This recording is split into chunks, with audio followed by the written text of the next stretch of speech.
Olá, o meu nome é Bianca e esse é o quinto e último vídeo de uma série sobre a bailarina e coreógrafa Martha Graham que eu fiz. É importante eu falar que a gravação e a postagem desses vídeos só foram possíveis porque esse é um projeto contemplado pelo Prêmio Bolsa Pesquisa e Fazer Artístico Cultural da Lei Aldir Blanc de 2021 do município de Maringá, no Paraná. Como eu disse, esse é o último vídeo de uma série sobre a Martha Graham, um dos maiores nomes da dança moderna em todo o mundo. Então, se você tem interesse em saber mais e acabou chegando só nesse último vídeo, eu sugiro que você assista antes os primeiros vídeos em ordem, que vai fazer tudo um pouco mais de sentido. Eu também quero aproveitar essa introdução para agradecer quem ficou por todos esses vídeos enormes aqui comigo. Se você achar que esse assunto é válido, que é relevante, tenta passar meu conteúdo adiante, indica para outras pessoas que talvez tenham interesse nesse tema. Todo o material que eu li e que eu usei para essa pesquisa, eu, como sempre, vou referenciar conforme eu for falando, mas eu também vou colocar na descrição. E qualquer dúvida, correção, comentário ou dica, pode me contatar pelo e-mail biancasribe@gmail.com ou no Instagram, @bibisru. Bom, vamos lá para nossa retrospectiva de sempre. De novo, eu aconselho você a assistir todos os vídeos anteriores para ter uma noção mais aprofundada desse assunto. Eu tentei manter tudo em ordem cronológica e o que eu falei no primeiro vídeo retorna nos outros vídeos.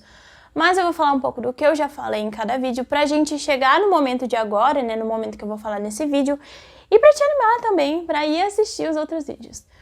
No primeiro vídeo eu dei uma introdução bem básica sobre o que é dança moderna, como ela surge, as características. Eu também falei sobre a infância e a adolescência da Martha Graham, na perspectiva de algumas características que eu acho que vêm a influenciar ela e que aparecem nas suas obras mais tarde. E eu também falei sobre o treinamento em dança que ela teve, principalmente na escola Denis Schoen.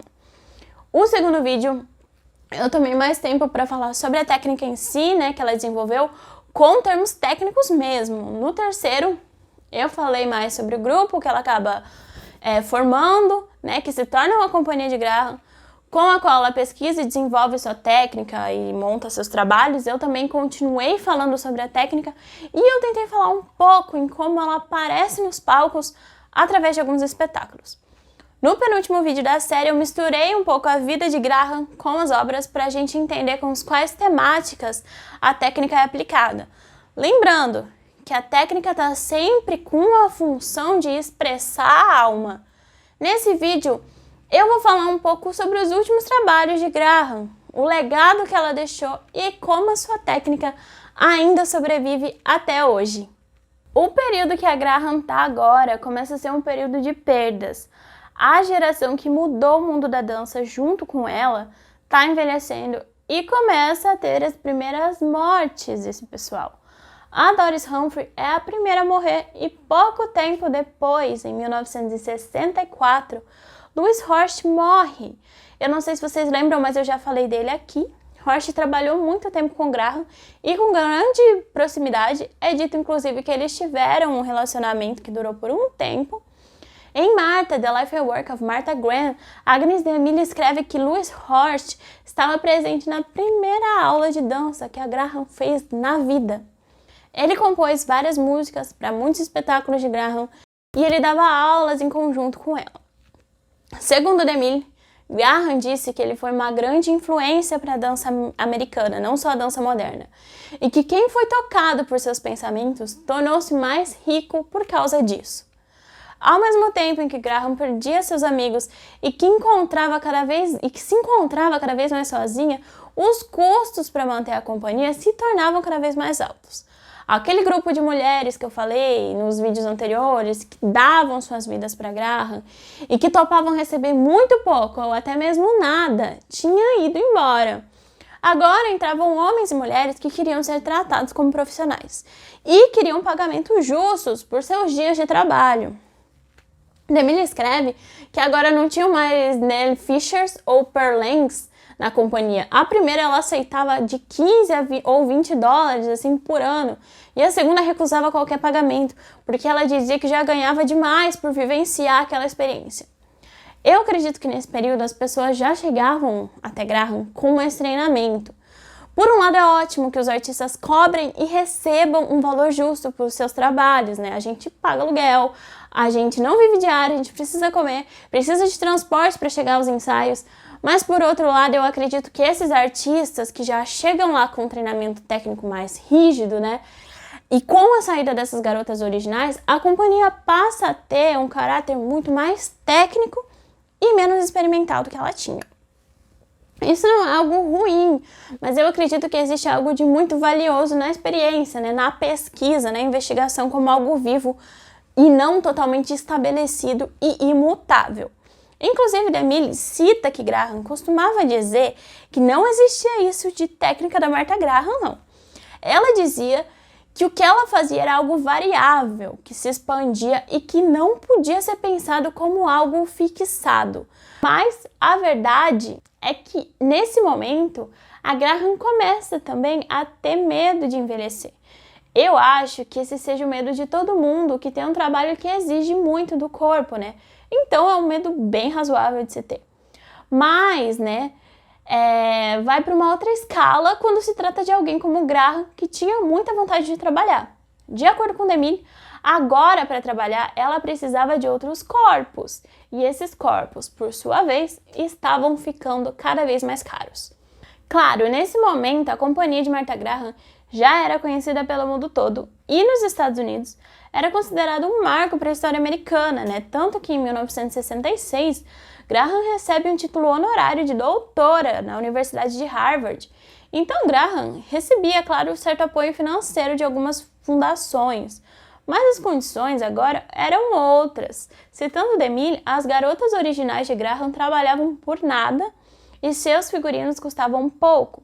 Então Martha podia bancar um número ilimitado de pessoas. As dançarinas às vezes passavam fome, claro, mas estavam lá trabalhando. Então, com o tempo, foi inevitável acontecer uma redução no número dos bailarinos por razões econômicas. Os figurinos, que no começo eram costurados pela própria Graham e pelas bailarinas, mais tarde passam a ser desenvolvidos por Houston, por exemplo, um designer de moda que se tornou muito famoso e que morava em Nova York naquela mesma época. Inclusive, segue uma indicação aleatória aí, tem uma série sobre Houston na Netflix, tem o mesmo nome, acho que chama Houston mesmo, e eles citam Graham nessa série. Além de tudo isso, a saúde dela começa a apresentar alguns problemas. Ela inclusive começa a usar luvas para esconder suas mãos torcidas. O que eu li é que Graham tinha se tornado um pouco obcecada pelo pensamento de morte.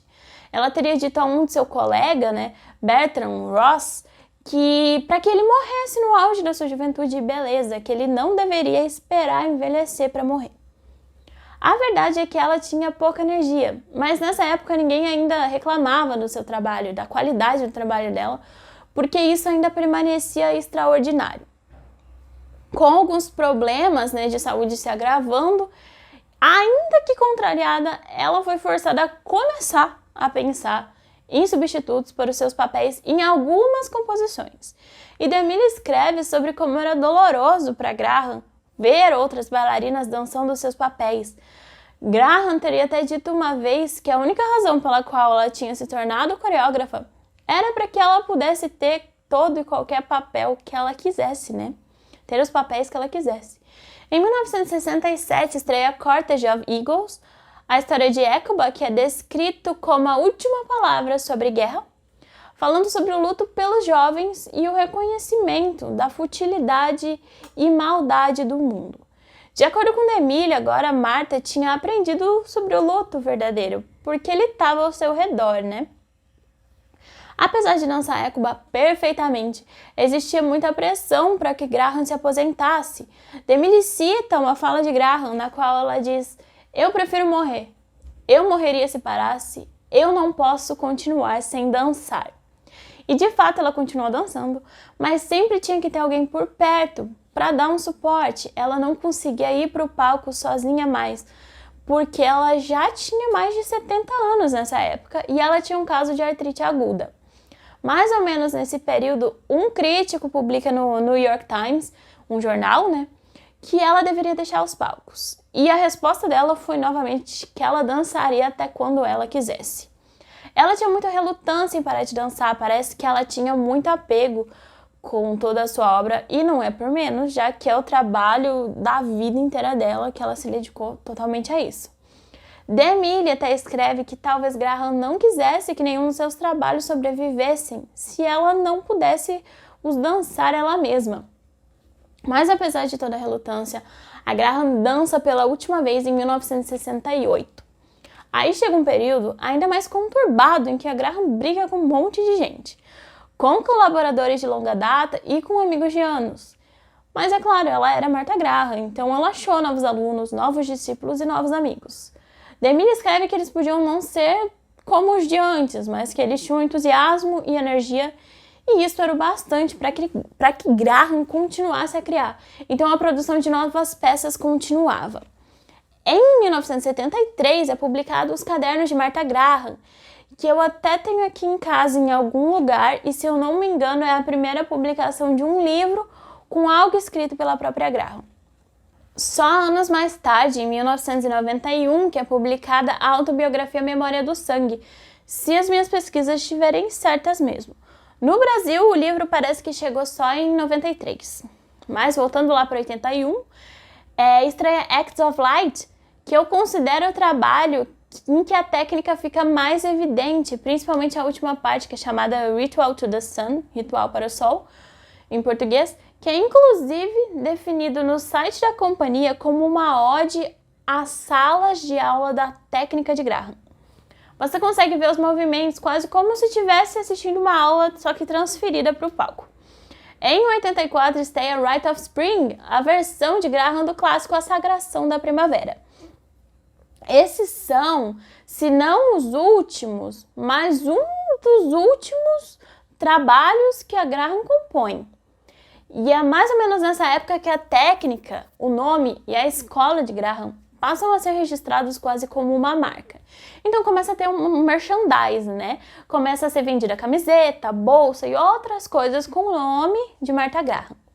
Nesse momento, é claro, já era possível ver o legado da técnica de Graham. Parte da técnica de dança moderna, por exemplo, passou a ser usada no treinamento regular do balé. Mas nessa época, outra mudança era perceptível, de acordo com DeMille, e essa mudança estava na audiência.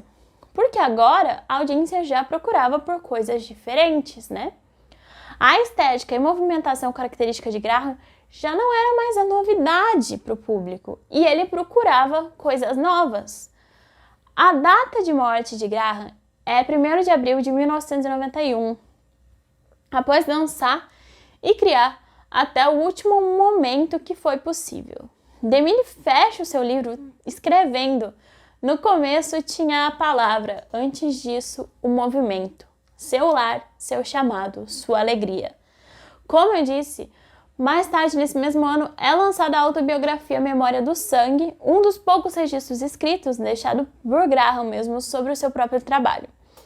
Depois de tudo o que a gente passou nessa série de vídeos, é inegável o impacto que Martha Graham causou na história da dança. Até hoje o seu repertório segue sendo apresentado e a sua técnica segue sendo passada adiante. Além da própria Martha Graham School, que prepara dançarinos e professores, existem pessoas que se dedicam a passar a técnica da Graham para frente por todo o mundo. Aqui no Brasil mesmo existem vários nomes, né? Não sei se vários, mas alguns existem. Em São Paulo eu sei que você consegue aulas presenciais de Graham. Se você for de outro lugar do país, assim como eu, existem as opções das aulas online. É uma técnica visceral que você compreende na pele, no músculo, nos impulsos e nas intenções internas. O que eu tentei fazer aqui foi um estudo teórico para quem se interessa, mas eu não posso deixar de recomendar que você vivencie isso na prática se você tiver a oportunidade. A verdade é que eu sou apaixonada por Graham e foi uma honra poder fazer essa pesquisa e trazer esse resultado aqui para vocês. Além da técnica que continua sendo aprendida ao redor do mundo e do repertório que continua sendo apresentado até hoje, Graham deixou como discípulos nomes gigantes como Merce Cunningham e Paul Taylor, que desenvolveram depois suas próprias técnicas e estilos de movimento depois de eles deixarem a companhia de Graham. Então, fica claro aqui que se não fosse por Graham, a dança que a gente conhece hoje seria completamente diferente. Lógico que vai surgindo depois a chamada dança pós-moderna, que se rebela em alguns aspectos em relação à dança moderna, mas eu não posso negar que eu fico extremamente curiosa a respeito do que vai vir na dança a seguir. Assim como Graham pegou lá algo do balé e levou para outro lugar, eu quero ver o que a gente pode fazer com tudo isso e levando além. Assim como a Graham sempre disse, a técnica dela é algo vivo. Só reproduzir sem questionar, sem pensar e sem desenvolver não seria justo de modo algum com o seu legado. Bom, com esse vídeo a gente encerra a série sobre Martha Graham e a sua técnica, que foi composta por 5 vídeos bem completinhos, eu acho. Eu preciso dizer de novo que toda essa pesquisa e realização só foi possível devido à Lei Aldir Blanc e ao Prêmio Bolsa Pesquisa e Fazer Artístico Cultural da cidade de Maringá, no Paraná. Então fica aqui meu agradecimento à Prefeitura de Maringá, à Secretaria de Cultura e à existência da Lei Aldir Blanc, que veio para valorizar a gente, os profissionais da cultura. Eu quero agradecer quem assistiu toda essa série, aguentou eu falando aqui por o que eu acho que deu mais de 1 hora. Eu acho e também quero agradecer qualquer pessoa que chegou até aqui e assistiu um vídeo, nem que seja por 1 minuto ou por 1 segundo sequer. Eu acho que ficou bem claro o quanto eu amo pesquisar e estudar sobre dança e principalmente sobre a Martha Graham, claro.